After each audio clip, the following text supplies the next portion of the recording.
இந்த ஆட்சேபங்கிறது தேங்காய் மட்டை உரிக்கிறது, தேங்காய் வாங்குறது இந்த மாதிரி தொழில் இருந்தவர்.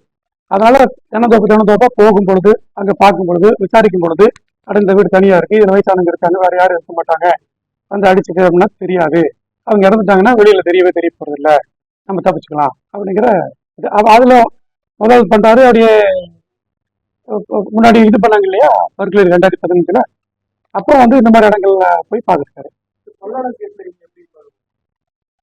இதே மாதிரிதான் சொல்றாங்க.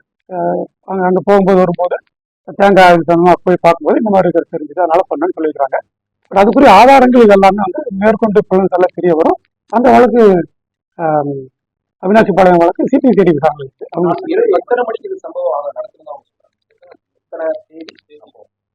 இவங்க என்ன சொல்றாங்க, நம்மளுடைய விசாரணைப்படியும் இவங்க சொல்றதுப்படியுமே 28ஆம் தேதி நைட்டு ஒரு 10:30 மணிக்கு மேல அங்க போயிடுறாங்க.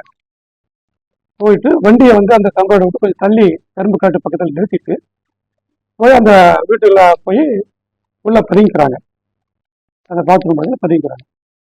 அது சம்பவம் நடந்து சுமார் 12 மணி சுமாருக்கு அந்த இறந்து போன அம்மா வெளியில வராங்க.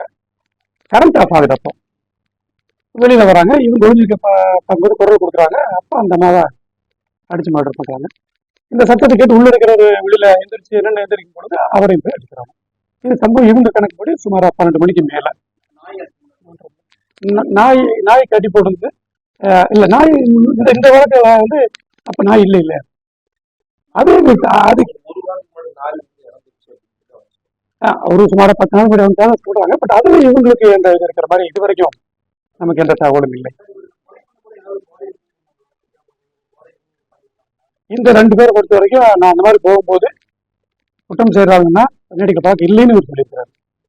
அதான் அடிக்கிற பார்க்க உண்டு, குற்றம் செய்யறதுக்கு அந்த மாதிரி நான் போறதில்லை அப்படிங்கறது இவருடைய குற்றம் சாட்டப்பட்டவர்கள் தகவல்.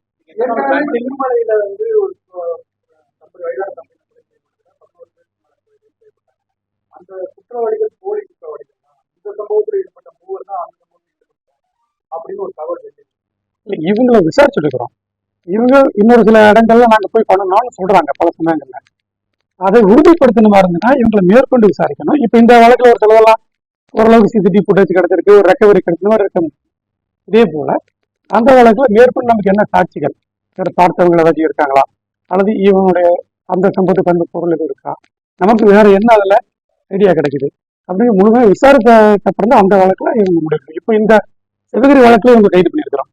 இவங்க சொன்ன மற்ற எல்லா வழக்குகளையுமே தொடர்ந்து விசாரணை பண்ணி அதுக்கப்புறம் ஒரு கடைசி முடிவு வந்து நடவடிக்கை